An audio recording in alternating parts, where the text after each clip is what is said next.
Au domaine des grottes de Han, il y a des habitants libres qui règnent sur les hauteurs. Des silhouettes agiles perchées sur la roche, toujours en mouvement, toujours en équilibre. Les mouflons. Mais aujourd'hui, quelque chose change.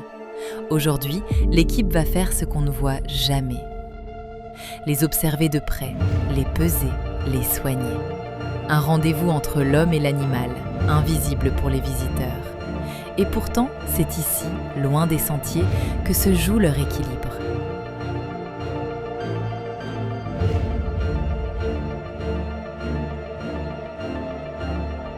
Bienvenue dans les coulisses du domaine.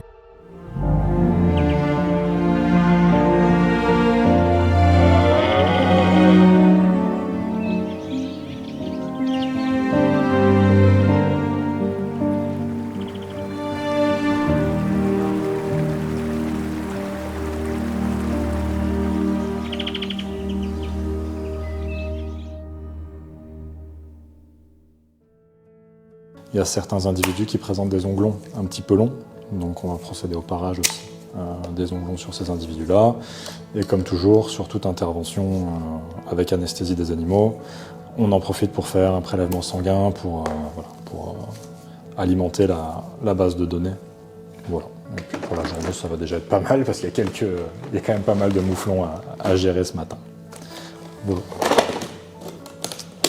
Là, on est donc dans une des parties basses du domaine des grottes de Han. Ça, c'est l'enclos de capture qu'on utilise habituellement pour notamment les mouflons.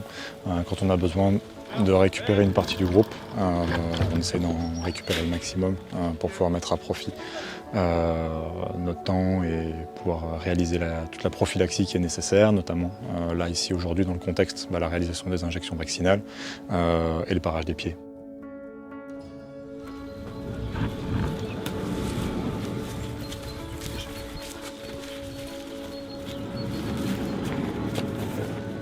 Sur une taille un peu courte, sur des onglons anormaux. Il y a parfois des petits saignements. Donc on vient appliquer un petit spray antibiotique. Il va venir faire une petite couverture dessus aussi pour éviter les infections au niveau des doigts. Le vaccin, c'est une protection invisible, celle qui garde le groupe entier en bonne santé contre des maladies que même un animal libre ne peut pas toujours éviter. Le parage, lui, est plus discret. En liberté, les mouflons usent naturellement leurs sabots sur la roche. Ici, le terrain est différent, alors l'équipe prend le relais.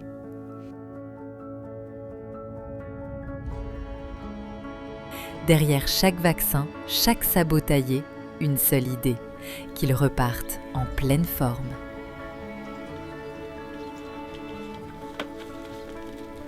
En les regardant repartir vers les hauteurs, difficile d'imaginer qu'il y a 10 000 ans, c'est un animal comme celui-là que l'homme a choisi d'apprivoiser.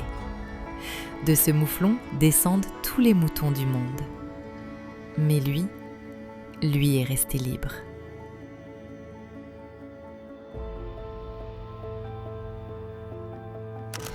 Mais cette liberté a ses règles. Dans un groupe de mouflons, le chef n'est pas celui qu'on croit, ni le plus grand, ni le plus fort, ni celui qui porte les plus belles cornes. C'est la plus âgée, une femelle, souvent discrète, presque effacée. C'est elle qui décide. Où boire, où dormir, quand fuir. Et les mâles suivent, en silence. Dans ce groupe qui semble si uni, chaque mouflon est différent. Pour les visiteurs, ce sont des silhouettes, une espèce, un troupeau. Mais pour celles et ceux qui vivent avec eux chaque jour, chacun a un caractère, une histoire. Parfois même un nom.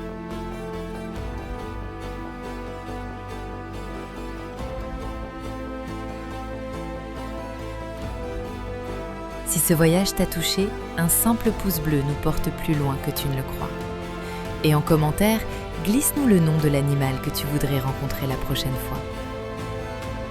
Abonne-toi, active la cloche, parce qu'ici, chaque dimanche, on a une nouvelle histoire à te raconter. À dimanche prochain. dans les coulisses.